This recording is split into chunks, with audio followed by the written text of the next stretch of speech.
निराधार योजनांच्या विविध प्रलंबित मागण्यांसाठी राष्ट्रवादी काँग्रेस शरदचंद्र पवार पक्षाच्या वतीने आज तुळजापूर तहसील कार्यालयावर पावसात भव्य मोर्चा काढण्यात आला। तालुकाध्यक्ष धैर्यशील भैया पाटील व अशोक जाधव यांच्या मार्गदर्शनाखाली झालेल्या या मोर्चात कार्यकर्ते, पदाधिकारी तसेच संजय गांधी निराधार योजना, श्रावणबाळ योजना आणि इतर सामाजिक सुरक्षा योजनांतील लाभार्थी मोठ्या संख्येने सहभागी झाले। मोर्चेकऱ्यांनी योजनांमधील प्रलंबित प्रकरणे तातडीने निकाली काढावीत, पात्र लाभार्थ्यांना नियमित लाभ मिळावा तसेच विविध प्रशासकीय अडचणी दूर कराव्यात अशी मागणी केली। पावसाची पर्वा न करता कार्यकर्त्यांनी घोषणाबाजी करत तहसील कार्यालयावर मोर्चा नेला। तहसीलदार यांची भेट घेऊन विविध मागण्यांचे निवेदन सादर केले। यावेळी लवकरात लवकर मागण्या मान्य कराव्यात, अन्यथा राष्ट्रवादी काँग्रेस शरदचंद्र पवार पक्षाच्या वतीने तीव्र रस्ता रोको आंदोलन छेडण्यात येईल असा इशारा निवेदनातून देण्यात आला। लाभार्थ्यांच्या समस्या तातडीने सोडवून शासनाच्या योजनांचा लाभ पात्र नागरिकांना वेळेत मिळावा अशी मागणी यावेळी करण्यात आली। AR news Marathi, Rupesh Dolare, Tuljapur, Dharashiv. आज राष्ट्रवादी काँग्रेस पक्ष आदरणीय शरदचंद्रजी पवार साहेब या पक्षाच्या वतीनं जे काय निराधार वयस्कर महिला आहेत यांच्या पगारी संदर्भामध्ये जे काय अडीअडचणी आहेत या संदर्भामध्ये आमचे जिल्ह्याचे उपाध्यक्ष अशोकराव जाधव साहेब यांनी महिना दीड महिन्यापासून हे आपल्याला मोर्चा काढायचं, आंदोलन करायचं असं त्यांनी नेहमी वारंवार सांगत होते। आम्ही ज्या अशोकरावच्या सगळ्या प्रयत्नानं सगळे आज जे काही लोक पावसामुळे बरेच जवळपास 60-70% लोक माघारी गेले। पाऊस, अतिवृष्टी त्यामुळे पावसामुळे गेले, अतिवृष्टीचा विषय नाही।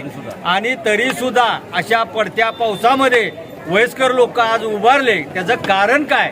तर त्याचं कारण आहे की शासन कधीही पगार वेळेवर निराधाराचा देत नाही आणि त्यामुळं त्यांना KYC करायला लावते, त्यांना मोबाईलचं OTP मागते, त्यांना हयात प्रमाणपत्र मागते, कधी DRD प्रमाणपत्र मागते। असं कधी यापूर्वीच्या सरकारमध्ये झालं नाही।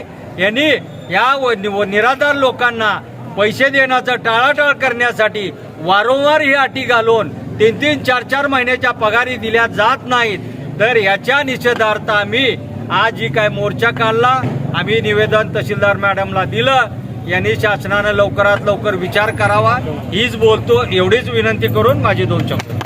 या राष्ट्रवादी काँग्रेस पक्षाच्या वतीनं जो तहसील कार्यालयावर मोर्चा काढला होता, या मोर्चामध्ये तालुक्यातील निराधार लोकांचं विविध मागण्याच्या संदर्भात जे अनेक महिन्यापासून प्रलंबित आहेत, अनुदान प्रलंबित आहे, पुन्हा गेल्या वर्षीचा 10 महिन्याचा फरक जो की प्रत्येक लाभार्थ्यांना मिळाला नाही, तो फरक देण्यात यावा, DRDचं प्रमाणपत्राची आणि उत्पन्न दाखल्याची अट रद्द करावी आणि या महागाईच्या काळामध्ये जे 1,500चं अनुदान आहे श्रावणबाळ योजनेचं ते 3,000 करावं आणि अपंगाचं जे 2,500चं अनुदान आहे ते 5,000 करावं। पण या तुमच्या मागण्या किती दिवसात मान्य कराव्या असं तुमचं म्हणणं? येणाऱ्या 3 ते 4 महिन्यामध्ये त्यांना आपण वेळ दिलेला आहे। या शासन स्तरावरच्या मागण्या आहेत। साईट चालू लवकरात लवकर केली पाहिजे। ती 15-20 दिवसात, 1 आठवड्यात साईट चालू करून त्या साईटच्या मार्फत हे प्रस्ताव तयार करून त्यांनी शासनाकडे पाठवून शासनाला कळवून या मागण्या मान्य करावा।